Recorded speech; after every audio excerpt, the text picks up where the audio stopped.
Aujourd'hui, le commerce mondial est totalement perturbé.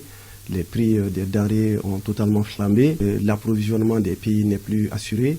Et le prix même de toute la logistique du commerce mondial a pris l'ascenseur, ce qui fait qu'aujourd'hui, chaque pays doit chercher à s'ajuster et à équilibrer ses comptes. Nous savons que le Mali importe à peu près 47 000 tonnes de blé chaque mois. Et le prix du blé entre le mois de janvier 2021 et aujourd'hui a presque été multiplié par 5. Donc il est évident aujourd'hui que nous puissions venir rencontrer et échanger d'État à État pour pouvoir permettre d'obtenir des prix assez conséquents sur le blé. Et je pense que sur ce point, nous avons eu beaucoup d'accords. Nous amenons avec nous en tout cas des MOU que nous allons présenter à nos plus hautes autorités afin d'avoir les accords nécessaires pour pouvoir signer ces MOU et engager rapidement l'approvisionnement du Mali à partir de la Russie. Le Mali importe environ 200 millions de litres de pétrole, toutes qualités confondues. Donc nous avons eu des échanges assez intéressants. Les prix qui nous sont proposés sont assez intéressants et je pense que les discussions se poursuivent encore et je pense que nous allons obtenir encore de meilleurs prix et de meilleures conditions de vente. Parce que sur le carburant, les questions qui se posaient, c'était essentiellement les garanties que l'État devait donner, le mode de paiement, les ports de livraison. L'autre volet également a concerné les locomotives. Le président de la transition a instruit de tout faire pour que le chemin de fer puisse reprendre rapidement. Donc nous avons échangé avec les homologues russes sur comment relancer le trafic ferroviaire. Je rappelle qu'on avait un plan d'urgence d'environ 7 milliards qui a permis déjà de rénover les rails, de rénover les gares, de reprendre les 3 ponts, le pont de Galougo, le pont de Maïna et le pont de Bafoulabé. Donc il reste aujourd'hui à réparer 2 locomotives que nous avons, les X1 et les X2, et également à acheter 3 nouvelles locomotives.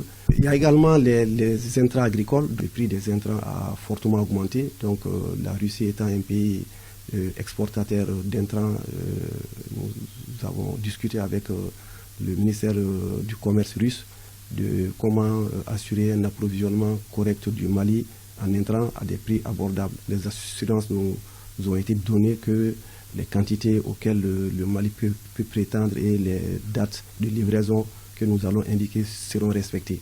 Je rappelle que à peu près nous avons à peu près pour 500 000 tonnes au total entre l'urée, le DAP, le complexe céréales et le complexe coton. Je sais que la partie russe est fortement engagée. Il y a beaucoup de personnes qui chôment à la gare ferroviaire ici parce que le train est à l'arrêt. De Bamako à Kay, en passant par Sébékoro, Tukoto, les gens chôment.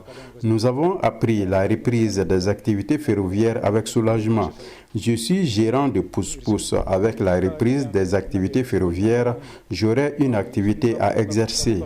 Nous saluons la coopération Mali-Russie. Avant l'arrêt du chemin de fer, je gagnais beaucoup d'argent dans le déchargement des wagons.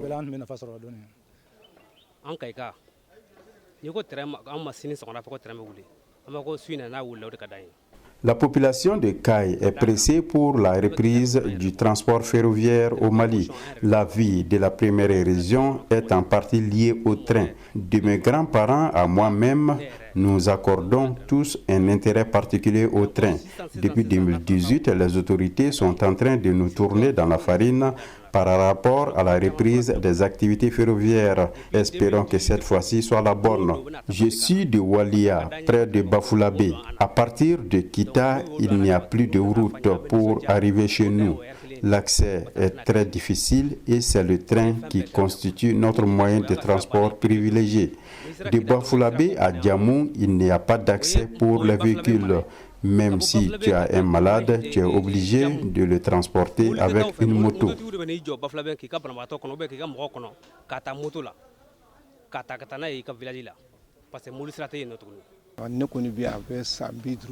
Je suis à la gare ferroviaire il y a environ 50 ans. Nous sommes conscients de l'importance du train. Pas le Mali seulement, mais toute la sous-région connaît le rôle que le chemin de fer du Mali jouait. Comme son nom l'indique, le chemin de fer de Dakar au Niger. Le train est l'espoir de tous les Maliens. De Bamako à Gao, la Mauritanie, la Côte d'Ivoire, le Bénin, le Togo, le Burkina Faso, le Tchad, tout le monde en tire profit. Nous saluons vraiment la reprise des activités ferroviaires au Mali. Pour Burkina, Niger, Tchad,